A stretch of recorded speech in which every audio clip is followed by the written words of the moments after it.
Hi friend, so in this video we will discuss about the topic structure and the function of nose, जो कि हमारा second part है respiratory system का। Knows जो कि हम जानते हैं only externally visible part of respiratory system. ये एक ऐसा पार्ट है जो कि हम विजिबल जो हम देख सकते हैं, और ये रेस्पिरेटरी सिस्टम का एक अकेला पार्ट है जो कि विजिबल होता है। बाकी सब इंटरनली होता है, जैसे कि लैरिंग्स, फेरिंग्स, ब्रोंकी, ब्रोंकियोस, ये सब क्या होता है, इंटरनली होता है। बाकी हम अगर फर्दर देखें तो नोज़ दो तरह के होते हैं, एक एक्सटर्नल नोज़ होता है, एक इंटरनल नोज़ होता है।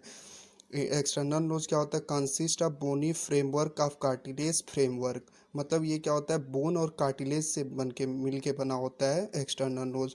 इंटरनल नोज़ किसे कहेंगे, हम यहाँ पे बात किए हैं अभी कि इंटरनल नोज़ जो होता है वो अंदर होता है, जो कि हम मतलब देख नहीं सकते, विजिबल नहीं होता है, तो उसे हम नेसल कैविटी बोलते हैं। अगर हम स्ट्रक्चर्स पे आते हैं तो स्ट्रक्चर में हम जानते हैं कि ये दोनों आइस के बीच में जो फ्रंटल के नीचे वाला पार्ट है वहाँ पे रूट होता है, उसके नीचे ब्रिज होता है।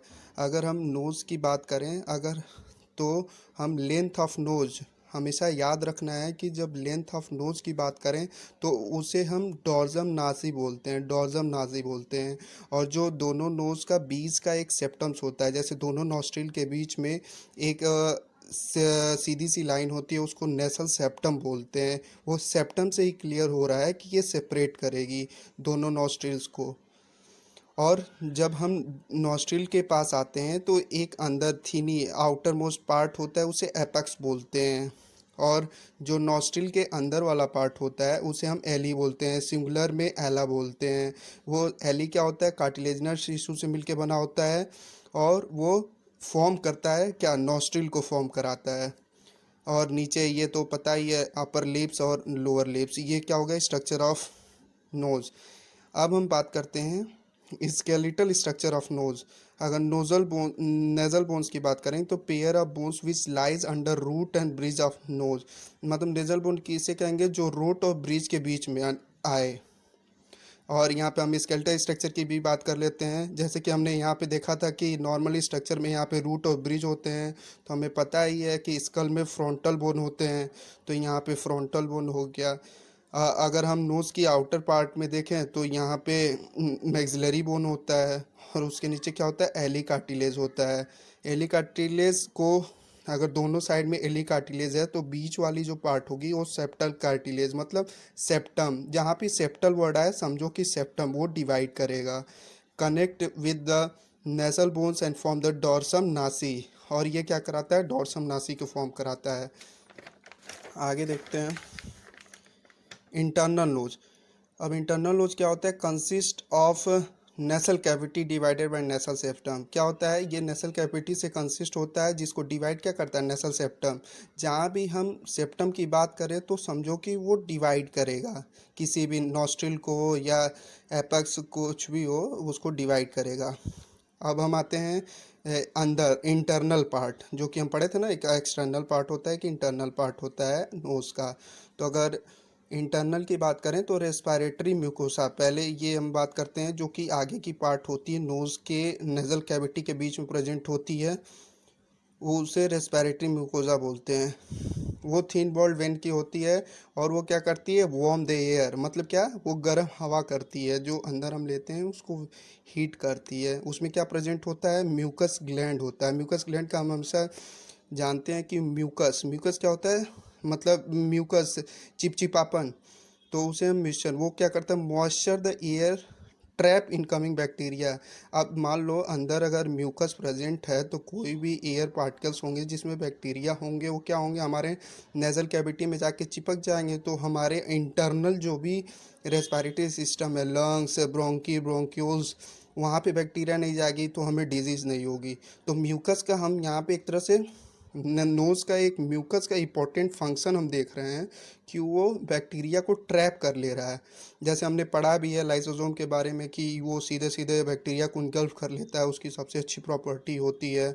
और तो यहाँ पे लिखा है कि lysosome present in the mucosa destroy bacteria, वो बैक्टीरिया को डिस्ट्रॉय कर देता है। फिर हम नेसल कैविटी के पास आते हैं, वहाँ पे क्या होता है, ऑल्फैक्टरी रिसेप्टर। ऑल्फैक्टरी से हमें क्या होता है, सेंस, मतलब सेंस, स्मेल ऑफ सेंस। मतलब स्मेल का सेंस होना ही क्या कहलाता है, ऑल्फैक्टरी रिसेप्टर। और फिर हम नेजल कैविटी के एक इम्पोर्टेंट पार्ट्स के आते हैं जिसका नाम होता है कॉन्की। कॉन्की या कॉन्किया, जो भी प्रोनाउंसिएशन आप कर लें। तो कॉन्किया क्या होता है, सरफेस एरिया प्रिवेंट डिहाइड्रेशन। कॉन्की का सबसे इम्पोर्टेंट फंक्शन होता है कि वो प्रिवेंट कराता है डिहाइड्रेशन, और क्या करता है, क्लीन एंड वार्म। जो भी एयर हम लेते हैं नोज के द्वारा तो उसको क्लीन करता है, मतलब क्लीन मतलब करने का क्या, कि बैक्टीरिया फ्री करता है, एंड वार्म्ड करता है। आगे हम कॉन्की के बारे में पढ़ें तो कॉन्की 3 तरह के होते हैं, सुपीरियर, मिडिल, इन्फीरियर। सुपीरियर और इन्फीरियर जो होते हैं वो, जैसे हम बोन के बारे में पढ़े हैं, जो हमारे स्कल में होते हैं इथेमॉइड बोन, अलग अलग तरह के बोन्स पढ़े थे, तो उसमें एक इथेमॉइड बोन्स होता है, तो वो उस बोन से सुपीरियर और मिडिल पार्ट मिलके बने होते हैं। इन्फीरियर क्या होता है, वो सेपरेट पार्ट है। और हम आगे आते हैं, एक पॉइंट से इंपॉर्टेंट पॉइंट है, respiratory mucosa is made of ciliated epithelium tissue. ये क्या होता है, जो हम यहाँ पे रेस्पिरेटरी म्यूकोसा पढ़े हों वो सिलिएटेड एपिथेलियम टिश्यू का मिलकर बना होता है। The part between the nasal cavity and oral cavity is divided by palate. जो यहाँ पे हम देखो स्ट्रक्चर है, ये नेसल कैविटी हो गया, उसके नीचे क्या होगा, ओरल कैविटी हो गया। तो ये दोनों को जो वो कर रहा है, सेपरेट कर रहा है, इसी को हम क्या बोलते हैं, पैलेट बोलते हैं। अब मान लो यहाँ पे आगे पार्ट है, इसे पोस्टीरियर बोलोगे तो पोस्टीरियर बोलोगे तो ये हार्ड पैलेट होगा, और इन्फीरियर बोलोगे तो यहाँ पे सॉफ्ट पैलेट होगा। मतलब जो आगे आगे होगा, जो कि हम लोग पढ़े थे कि आगे जो भी होता है वो पोस्टीरियर पार्ट कहलाता है, पीछे इन्फीरियर कहलाता है। तो आगे वाला हार्ड पार्ट होता है और पीछे वाला पार्ट जो होता है वो सॉफ्ट पार्ट कहलाता है। ये 2 तरह के होते हैं। अब हम नेक्स्ट पॉइंट पे आते हैं, फंक्शन ऑफ नोज़। पहला क्या पॉइंट है, लिखा हुआ है, the function of nose are olfaction and respiration. Olfaction हमने डिस्कस भी किया था, ऑल्फैक्टरी रिसेप्टर प्रेजेंट होते हैं नेसल कैविटी में, जो कि रिस्पॉन्सिबल होते हैं स्मेलिंग को सेंस कराने में। और रेस्पिरेशन, जो कि हम लोग पहले वीडियो में डिस्कस कर चुके हैं कि नोज़ का सबसे इंपॉर्टेंट फंक्शन होता है ब्रीदिंग। सेकेंड पॉइंट क्या है, it also perform the function of filtration of foreign particles for the inspired air and humidifying the air. जो कि ये हमारे नोज़ में होता है, ये क्या करता है, filtration. Filtration in the sense कि जो भी फॉरेन पार्टिकल्स होते हैं, जैसे कि बैक्टीरिया जो कि हार्मफुल होते हैं हमारे लंग्स या रेस्पिरेटरी सिस्टम को, उनको इंट्रैप कर लेना, मतलब म्यूकोसल लेयर तक ही रहने देना, उनको वहीं से बाहर निकाल देना।